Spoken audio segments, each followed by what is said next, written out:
नगर आयुक्त साहब है उनसे मिलकर ये हम लोग अपनी बात को रखना चाहते हैं कि हम लोग को जो भी टैक्स का है समस्या, उस टैक्स की समस्या का निदान करें। मधुबनी शहर में जो गंदगी है, जो भी जल जमाव है, उसको दूर किया जाए। मधुबनी में सबसे बड़ा संकट अभी आने वाला है, पेयजल की समस्या का आने वाला है। वो पेयजल की समस्या को दूर करे। सभी बड़े लोग अपने अपने घर में, परिवार में समरसेबल का यूज कर लेते हैं, लेकिन जो ज्यादा आबादी का क्षेत्र है, गरीब तबके का लोग का, कमजोर तबके का लोग का, जो समरसेबल का एफर्ट नहीं कर सकते हैं, उनके लिए स्वच्छ जल की व्यवस्था हो, ये हम लोग चाह रहे हैं।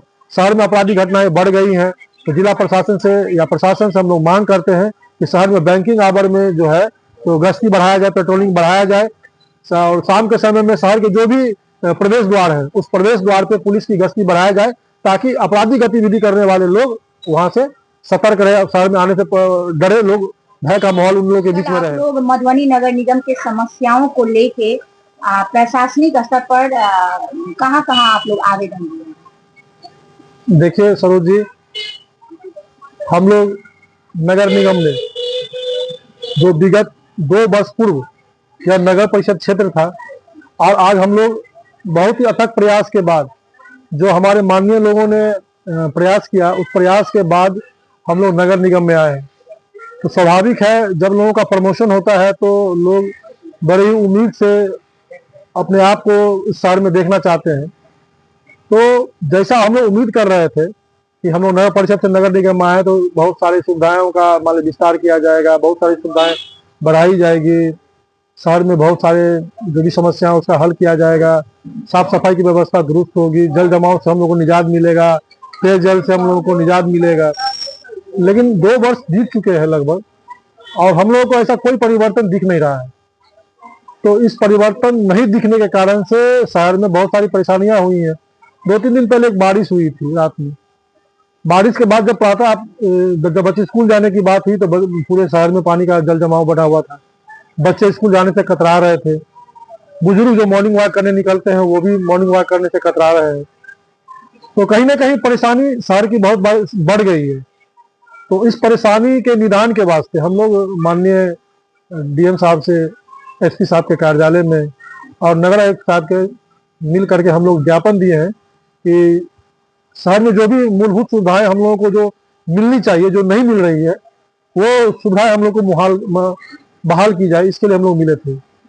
आए दिन शहर में देखे होंगे कि आपराधिक घटनाएं बढ़ रही है, और प्रशासन का वैसा कोई मतलब एक्टिव रोल नहीं दिख रहा है।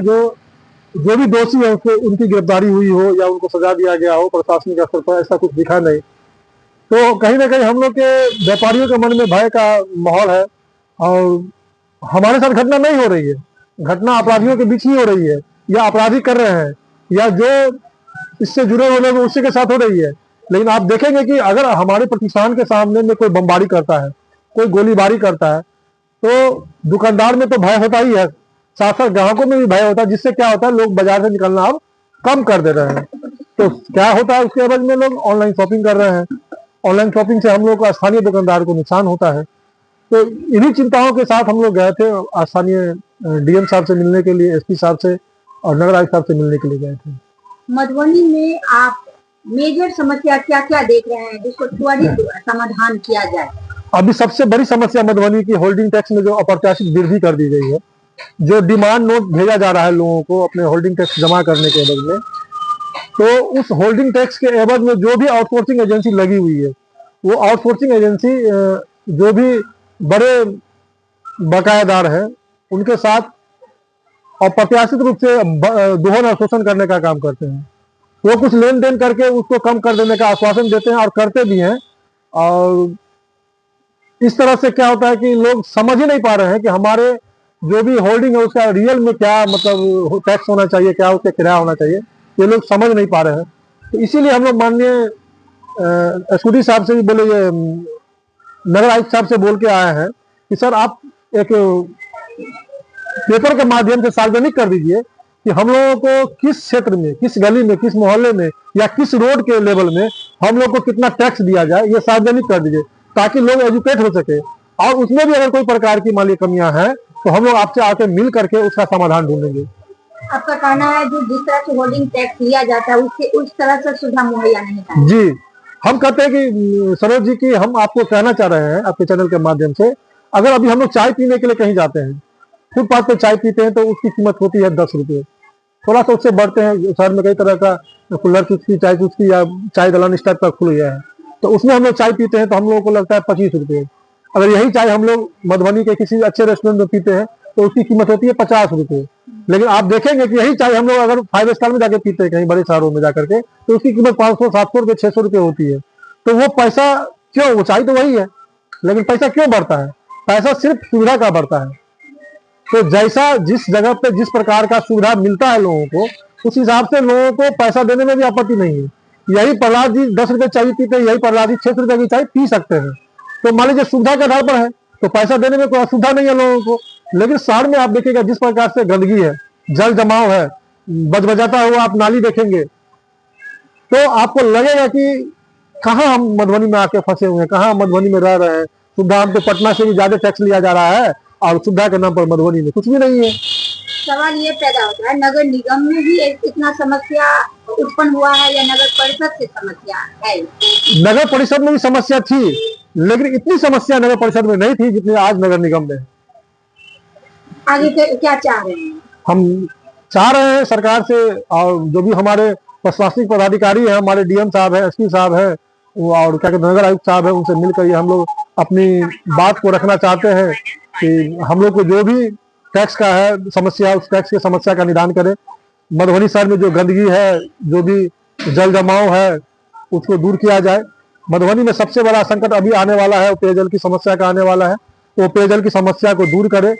सभी बड़े लोग अपने अपने घर में, परिवार में समरसेबुल का यूज कर लेते हैं, लेकिन जो ज्यादा आबादी का क्षेत्र है, गरीब तबके का लोग का, कमजोर तबके का लोग का, जो समरसेबुल का एफर्ट नहीं कर सकते हैं, उनके लिए स्वच्छ जल की व्यवस्था हो, ये हम लोग चाह रहे हैं।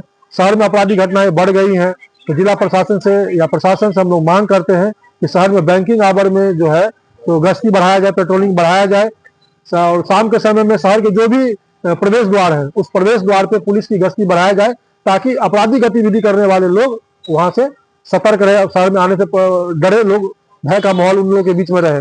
साथ ही साथ रात में गश्ती बढ़ाया जाए। मधुबनी में सार्वजनिक शौचालय, या आप देखेंगे कि जो भी शहर में मार्केटिंग करने के लिए मातृशक्ति हमारी आती है, उनके लिए कोई शौचालय की व्यवस्था नहीं है मान लीजिए। तो ये सब मांग है हमारी। और उसके साथ साथ एक सबसे बड़ी समस्या मधुबनी में है कि अभी मधुबनी में नो पार्किंग जोन है। इसके बाद प्रवेश द्वार अलग बना हुआ है, मतलब जिधर से हमको प्रवेश करना है, जिस रास्ते से प्रवेश करना है उसका अलग मार्ग बना हुआ है, हमको कहीं से निकलना है उसका अलग मार्ग बना हुआ है। वेंडिंग जोन है, नो पार्किंग जोन है, या पार्किंग कहाँ करनी है, इस प्रकार का मधुबनी में आपको कहीं साइन बोर्ड दिखेगा नहीं आपको, जो लगे कि यहाँ पर हम लोगों को पार्किंग करनी है, यहाँ पे पार्किंग नहीं करनी है। लोग क्या करते हैं, रॉन्ग साइड से गाड़ी प्रवेश कर, जब से अभी लगन का समय है, फेस्टिवल का टाइम है, बाहर से लोग परदेसी आते हैं यहाँ मान लीजिए मार्केटिंग करने के लिए, तो मार्केटिंग करने के दरमियान में आप देखेंगे कि वो रॉन्ग साइड प्रवेश कर लेते हैं, क्योंकि उनको पता ही नहीं किधर से नहीं जाना है, और रॉन्ग साइड प्रवेश करने के कारण क्या होता है, उनका चालान कर दिया जाता है। तो जिस दुकानदार के वो दुकानदारी करने के लिए 500 का 1000 रुपया का सामान वो मार्केटिंग करने आते हैं, अब 5000 का उनको चालान कर देंगे, तो जीवन में कभी पर्यटक दुकानदार या उस शहर को नहीं आएगा जहां पर उसका चालान काट दिया जाता है। तो प्रशासन से ही मांग करते हैं हम लोग कि आप सारे नो एंट्री जोन पे आप अपने बैनर साइन बोर्ड के माध्यम से लोगों को एजुकेट कीजिए, और जो भी पार्किंग का क्षेत्र उसमें पार्किंग क्षेत्र घोषित कीजिए, ताकि लोग अपने गाड़ी को वहां पार्क करके मार्केट में आसानी से मार्केटिंग अपना कर सके। यही हम लोग की मांग है। कल किनके नेतृत्व में और मधुबनी नगर निगम के कौन कौन जनता आपके साथ है? देखिए, नेतृत्व तो पूरा व्यापार संघ मधुबनी कर रहा था। हमारे साथ राहुल पूर्वे जी थे, हमारे साथ कैलाश जी हैं, हम खुद भी थे, हरिभूषण राउत जी हैं, सुरेश शाह जी हैं, श्रवण मंडल जी हैं, नवीन मुरारकर जी हैं, ये सारे लोग मिल करके हम लोग गए थे। स्थानीय जिला प्रशासन को, स्थानीय हमारे जो जिला समाहर्ता है उनको, एसपी कार्यालय में एसपी साहब तो नहीं मिले, लेकिन वहाँ एक राजीव जी हमारे डीएसपी साहब हैं वो हमको मिले, उनको हम लोग ज्ञापन दिए हैं, और मधुबनी नगर निगम के जो नगर आयुक्त थे उनको हम लोग अपना ज्ञापन दिए हैं।